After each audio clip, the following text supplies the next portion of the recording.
예수님의 눈으로 예수님 1997년 9월 22일 필립보와 안드레아는 아직도 토론을 계속하고 있었다. 안드레아가 필립보에게 물었다. 저 마르코는 어떠했는지. 그 사람은 시리아인보다도 훨씬 무시무시하게 생겼지만 마음은 비단결처럼 고왔네. 그 두 가지가 그렇게 차이가 있다니 참으로 놀라운 일 아닌가? 필립보는 대답을 하면서 얼굴에 경탄의 표정을 띠고 있었다. 그래, 그것은 사실일세. 마르코는 그를 바라보는 사람이면 누구에게나 마음에 두려움을 안겨주었네. 하지만 너무나도 온순한 사람이었지. 나의 친구들아, 나는 그들의 말을 중단시켰다. 이 사건을 통해서 외모는 종종 믿을 수 없다는 것을 배워야 한다. 그러나 또한 어느 누구든 미리 판단해서는 안 된다는 것도 알아야 할 것이다. 마르코를 만난 다음이기 때문에 그 시리아인들도 또한 상냥하고 온순하다는 사실을 믿기가 용이했을 것이다. 그러나 그것은 잘못이다. 너희가 다른 사람의 마음을 알게 될 때까지는 이러쿵저러쿵 판단하지 말아라. 그리고 오로지 사랑으로, 친절로, 이해심으로, 용서하는 마음으로, 그리고 남이 자기를 평가해 주기를 기대하는 방식으로 판단을 하여라. 또 하느님께서 최후의 심판자라는 것을 기억하여라. 그리고 만일 너희가 이런 식으로 남을 보지 않는다면 하느님께서도 너희를 너희가 원하지 않는 식으로 판단하실 것이라는 사실을 기억하여라. 선생님께서는 선한 사람과 악한 사람의 차이를 어떻게 아실 수 있습니까? 때로는 그것이 무척 어려울 때가 있습니다. 하고 안드레아가 말했다. 모든 사람을 사랑으로 보아라. 그러면 너희는 모든 사람에게서 선함을 볼 것이다. 그러나 대부분의 사람들은 그것을 혼동하고 있다. 안드레아와 필립보에게 말했으나 내가 하는 말을 이해하지 못하는 두 사람은 얼굴에 애매한 표정을 짓고 있었다. 만일 사랑의 눈으로 본다면 너희는 오로지 사랑만을 볼 것이다. 모든 사람 안에 있는 하느님의 사랑은 너희에게도 똑똑하게 보일 것이다. 하느님께서 사람을 창조하신 사랑은 누구에게나 명백할 것이다. 그리고 너희 안에 있는 하느님의 사랑은 너희가 만나는 모든 사람과 함께 하느님의 사랑의 성찬식에 동참하기를 원할 것이다. 너희는 마음속에 열망을 갖게 될 것이다. 이렇게 말하면서 손을 가슴 위에 얹었다. 모든 사랑을 하느님 앞으로 데려가려고 하는 열망, 모든 사람을 자아와 죄로부터 빠져나오도록 도와주려고 하는 열망을 갖게 될 것이다. 너희는 모든 사람에게서 어린이의 모습을 보게 될 것이다. 어떤 어린이는 하느님의 사랑 안에서 삶을 즐기고 있고 또 다른 어린이는 길 잃은 어린이로 하느님의 사랑이 무엇인지를 모른다. 그 길을 잃은 어린이와 당황해하는 어린이를 보았을 때 너희는 가슴이 아프고 그 어린이에게 손을 내밀어 사랑받고 있다는 것을 보여주고 하느님께서 그 어린이에게 주기 위해 많은 놀랄만한 선물을 갖고 기다리고 계시다는 것을 알려주기를 원할 것이다. 사랑의 눈으로 보면 너희는 자신이 가진 모든 것을 길을 잃은 사람들을 돕는 데 바칠 준비가 되어 있다는 것을 발견하게 될 것이다. 다른 사람들의 죄의 고통이 너희를 아프게 한다는 것을 알게 될 것이다. 사랑의 눈으로 보면 너희는 사람들에게서 선함을 보게 될 것이고 그들을 묶고 있는 죄의 사슬로부터 그들을 해방시키고 싶어질 것이다. 또 사랑의 눈으로 보면 하느님께서 모든 사람을 얼마나 사랑하는지 알게 되어 너희 또한 그렇게 하지 않으면 안 된다는 것을 깨닫게 될 것이다. 안드레아가 눈을 커다랗게 뜨고 나를 바라보았다. 주님께서는 그것을 시리아인들과 로마인들에게 행하셨군요. 이제야 이해가 간다는 듯이 말했다. 그렇다. 로마인들에게서 어떻게 그 죄의 사슬이 풀려나갔는가를 보아라. 그러나 용병들에게는 죄의 포로로 계속 남아있는 것을 보아라. 하고 잘 이해할 수 있도록 차분하게 설명을 하였다. 어째서 그런 것입니까, 주님? 의문이 안 풀린 필립보가 물었다. 어째서 로마인들은 변화되었고 시리아인들은 변화되지 않았습니까? 로마인들은 내 이야기에 귀를 기울이고 마음을 열어놓았으나 용병들은 오로지 자기 자신만을 생각하고 마음을 열어놓으려고 하지를 않았기 때문이다. 로마인들은 우리와 만나기 전에도 이미 인생에 대해 자주 생각을 하고 자신들이 한 행동에 대해서도 생각을 했으나 용병들은 벌어들이는 돈에 관해서만 걱정을 하고 목숨을 연명해 나가는 데만 신경을 쓰며 살아왔던 것이다. 근본적인 그 차이를 보면 로마인들은 인생을 되돌아보고 마음속 깊은 곳에서 변화하기를 원하고 있었으나 시리아인들은 자기 자신만을 들여다보고 오로지 더 많은 돈과 더 많은 권력과 더 많은 영광만을 원하고 있었던 것이다. 로마인들 안에서는 사랑이 굴레에서 벗어나 해방되기를 기다리고 있었으나 용병들 안에서는 사랑이 진실로 포로의 신분을 벗어나지 못하고 있었던 것이다. 나는 안드레아와 필립보가 나의 말씀을 깊이 생각할 수 있도록 잠시 침묵을 지켰다. 그렇다면 용병들은 실패할 것이 뻔한 명분의 신봉자리 셈이네요. 하고 다시 안드레아가 물었다. 그러나 로마인들과 온 인류가 그런 것처럼 그들도 삶에 대해 깨우칠 때를 맞이하게 될 것이다. 그들에게 변화할 기회가 주어진다면 말이다. 어떤 사람은 그 기회를 잡을 것이고 또 어떤 사람은 그 기회를 놓칠 것이고 어떤 사람은 구원을 받을 것이고 또 어떤 사람은 영원히 길을 잃고 말 것이다. 그것은 모든 인간에게 주어지는 한 번의 기회이지만 어떤 사람은 잘못된 선택을 하고 마는 것이다. 나는 대답하면서 다시 로마인 군인들이 살해당하는 순간을 보았으며 시리아인 군인들 일부는 그 행위에 가담하지 않는 것을 보았다. 왜냐하면 로마인들의 삶의 변화와 처형을 당하기 전에 로마인들이 해준 사랑의 말이 용병들 가운데 일부의 마음에 감동을 주었기 때문이다.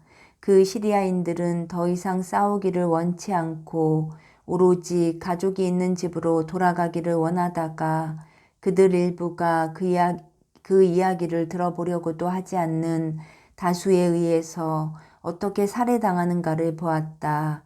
이 세상의 모든 사람들은 유다인이든 그리스인이든 시리아인이든 로마인이든 간에 마음을 하느님의 사랑에 활짝 열어야 하는데 슬프게도 마음이 이기심과 죄 안에서 굳게 닫혀 있었던 것이다. 주님, 우리가 빨리 가서 그 사람들에게 하느님의 사랑에 대해 이야기해 주겠습니다. 흥분한 안드레아가 말했다. 그 이야기를 들어야 할 필요가 있는 사람들이 이 세상에는 너무나 많이 있습니다. 나는 안드레아에게 미소를 지으며 대답했다. 바로 그것이 나를 사랑하는 모든 사람에게 요구하고 있는 일이다. 곧 모든 사람들과 기쁜 소식을 함께 나누고 그 사람들에게 내 안의 자유를 나누어 주어라는 것이다. 우리는 반드시 그렇게 하겠습니다. 필립보가 진실하게 말했다.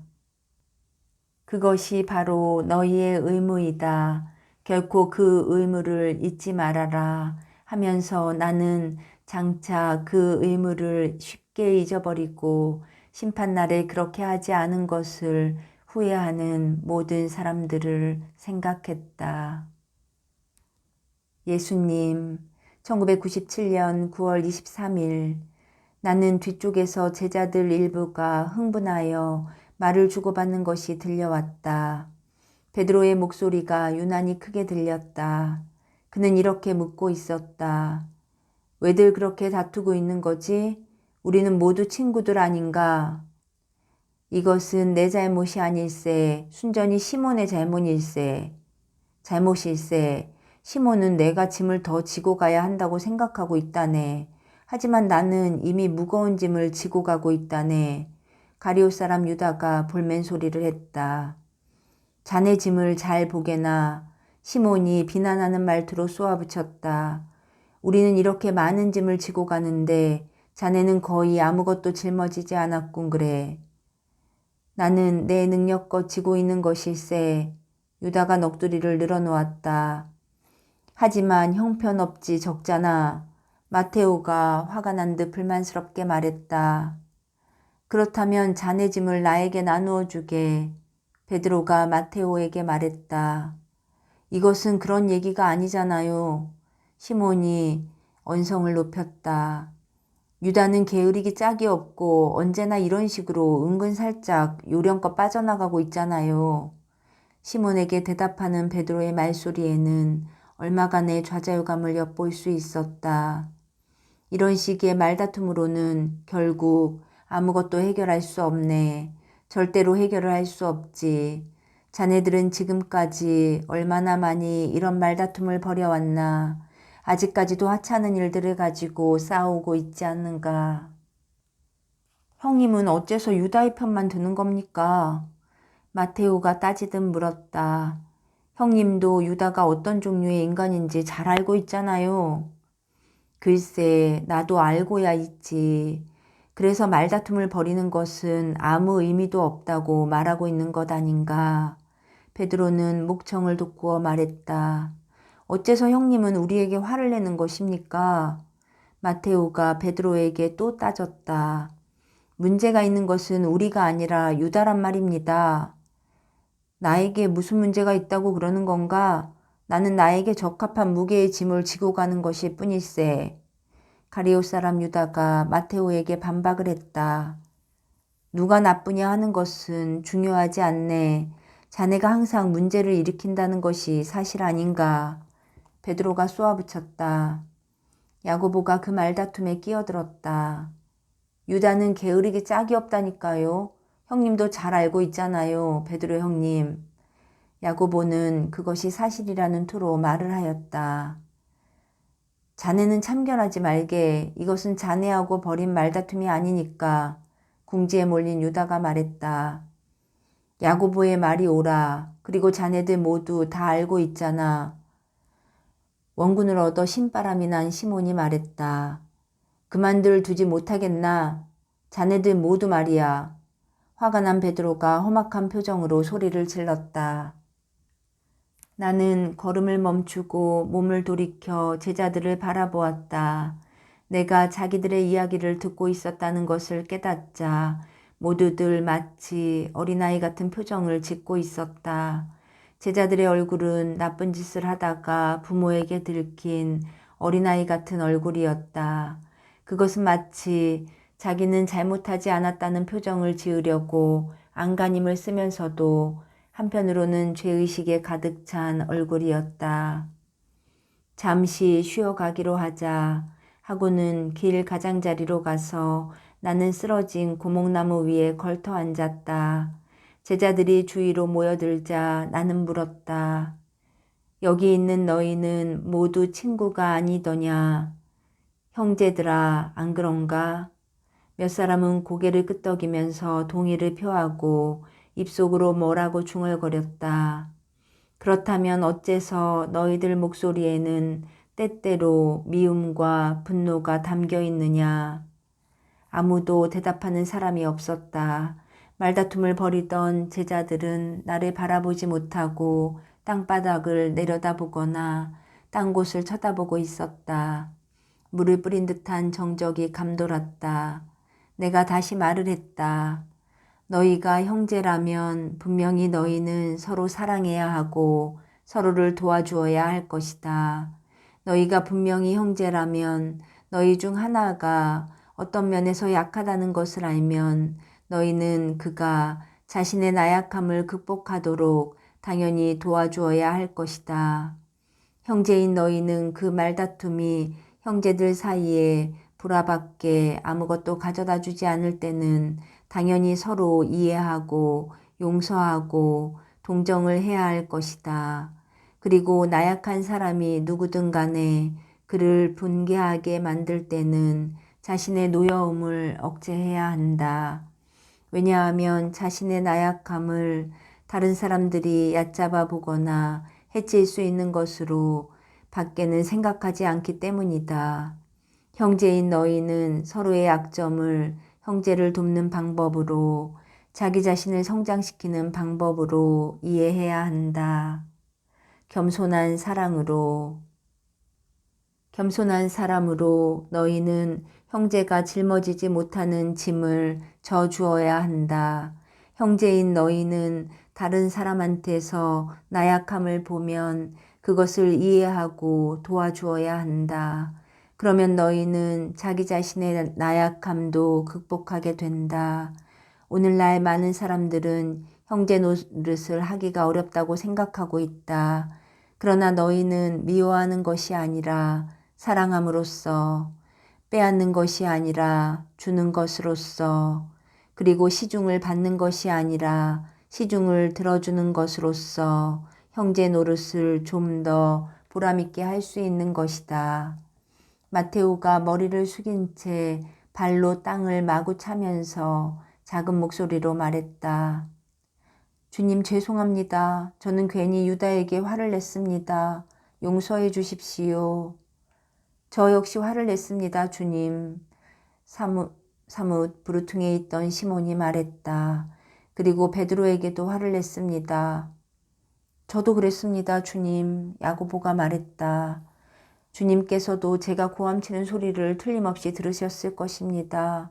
주님 죄송합니다. 베드로가 정중하게 사과를 했다. 네, 주님, 저들은 저를 비난했습니다. 유다가 힐난하듯이 말했다. 베드로만 빼놓고 말입니다. 베드로는 제 편을 들어주었습니다. 나의 친구들아, 나는 양손을 들어서 조용히 하라고 하면서 말했다. 나는 유다의 말이 다시 시몬을 화나게 만들기 시작하는 것을 볼 수 있었기 때문이다. 나의 친구들아, 누가 무엇을 왜 했느냐가 중요한 것이 아니다. 가장 중요한 것은 너희가 마음속에서 사랑을 몰아낸 그 순간에, 바로 그 순간에 미움과 분노가 찾아온다는 사실이다. 말다툼은 사랑을 용서하고 이해하려고 노력하는 사람을 말다툼은 사랑하고 용서하고 이해하려고 노력하는 사람을 악속으로 끌고 들어간다. 말다툼은 경멸과 악한 감정을 키운다.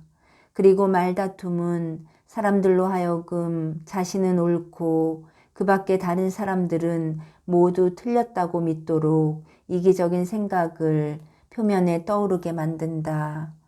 말다툼은 의심하지 않는 영혼을 사로잡아서 악의 품 안으로 끌고 들어가려고 기다리는 함정이다.